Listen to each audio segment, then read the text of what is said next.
Thanks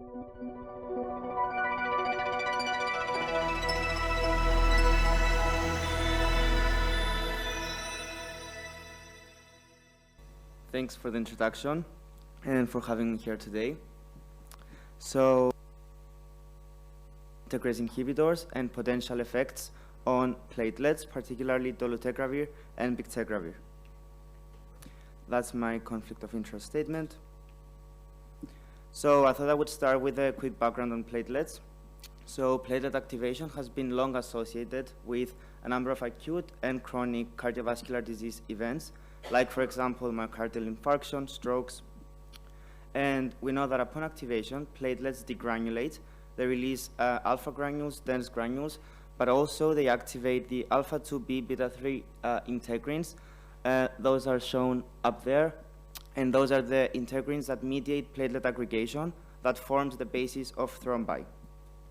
Alpha granules, furthermore, contain other coagulation mediators, like, for example, different coagulation factors, von Willebrand factor, thrombin, etc. And also, they release other molecules, for example, ADP, calcium ions, that further enhance this prothrombotic phenotype and result in a positive feedback loop. So, understanding how these different external factors, for example, the continuous exposure of antiretroviral drugs in the bloodstream can affect platelets is essential in better understanding the increased risk in cardiovascular disease seen in people living with HIV. And for this project, I'm particularly interested in Bictegravir and Dolutegravir, two integrase inhibitors that have a very similar structure, but is unknown if they have any side effects on platelets and to what extent. So I will quickly take you through the methodology I used for my experiments. So I would obtain blood from HIV negative people. I would spin it down for 15 minutes so I could separate the platelet-rich plasma, called PRP, from the rest of the blood. And then I would expose this PRP, that is rich in platelets, to the different drugs I'm interested in. That's Bictegravir, Dolutegravir, or DMSO, my control, for about 30 minutes. And then I would activate the platelets using a range of agonists and agonist concentrations, and I would carry out two experiments.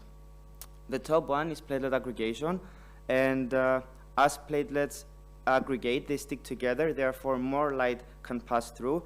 Therefore, we can measure this light transmission in a plate reader, where light transmission is directly proportional to platelet aggregation. And the experiment below is flow cytometry. So I could do real-time platelet activation, where I would stimulate platelets and measure the expression of different platelet activation markers, like, for example, the alpha-2b beta-3 integrins, or CD63, which is a marker for dense granule release, but also CD62P, which is a p-selectin marker that shows alpha granule release. So starting off with the first set of results. So when I stimulated platelets with ANDP after treating platelets with the different drugs of interest, I could see that platelets exposed to Dolutegravir had a higher aggregation profile compared to platelets exposed to Bictegravir or control. And this can be shown in the range of concentrations up in the graph on the top. But also I broke down a concentration per graph, so we could see the significant differences between the different values. And we can see at all three different ANDP concentrations, Dolutegravir exposed platelets had a higher aggregation profile compared to either Bictegravir or the control. Then, moving on to the collagen-activated platelet aggregation, even though I didn't see any significant differences at a very low collagen concentration, at 3 microgram per ml, I could still see a higher aggregation profile from platelets exposed to Dolutegravir compared to platelets exposed to control, but no significant differences between Bictegravir and the rest of the groups. Then moving on to the platelet activation experiments, where, as I mentioned, I saw the different activation markers in flow cytometry. Even though in the first graph, where I saw the alpha-2 beta-3 integrin activation, there is a slight trend in platelets exposed to dolutegravir having a higher increase in alpha-2 beta-3, but no significant differences, so that's just a trend.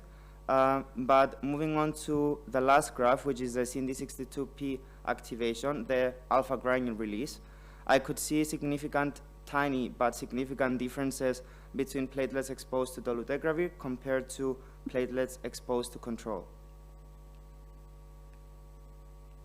Then I decided to take these experiments a step further, and instead of treating platelets with just the individual integrase inhibitors I was interested in, I decided to treat platelets with the different regimens that are used and prescribed in people in clinics today.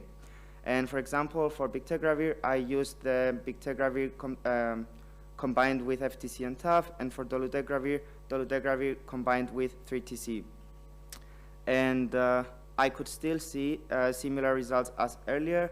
So platelets exposed to the Dolutegravir containing regimen had a higher aggregation profile upon NDP activation compared to Bictegravir or the vehicle. Then in collagen-activated platelets, I could only see a significant difference only at a very small collagen concentration that was 1 microgram per ml, where platelets exposed to dolutegravir containing regimen had a higher aggregation profile compared to platelets exposed to either the vehicle or the Bictegravir containing regimen. And now I would like to take you through a set of experiments I've started doing. This is just n equals 3, so I couldn't do any strong statistics yet. So to quickly take you through the process, blood obtained from HIV negative people treated similar to before to the different drugs of interest is pumped at an arterial shear rate on a collagen-coated microslide. And we can see platelet capture on collagen that is connected to a microscope, also connected to a computer. And those are a few images that I obtained from my first experiment. So the first graph shows the time, the range of time, the first 5 minutes that platelets were passing by. And there is a higher surface coverage seen with platelets treated with dolutegravir, but no significant differences yet because, as I said, this is just n equals 3. And the last experiment on the right shows the percentage surface coverage of platelets on collagen at the end point, which is 5 minutes after I started the passing of blood. So that's still under investigation, and that's preliminary. So to quickly summarize what I said so far, integrase inhibitors are emerging a lot in the area of antiretroviral therapy, but yet they have an unknown side effect in cardiovascular disease and in platelets.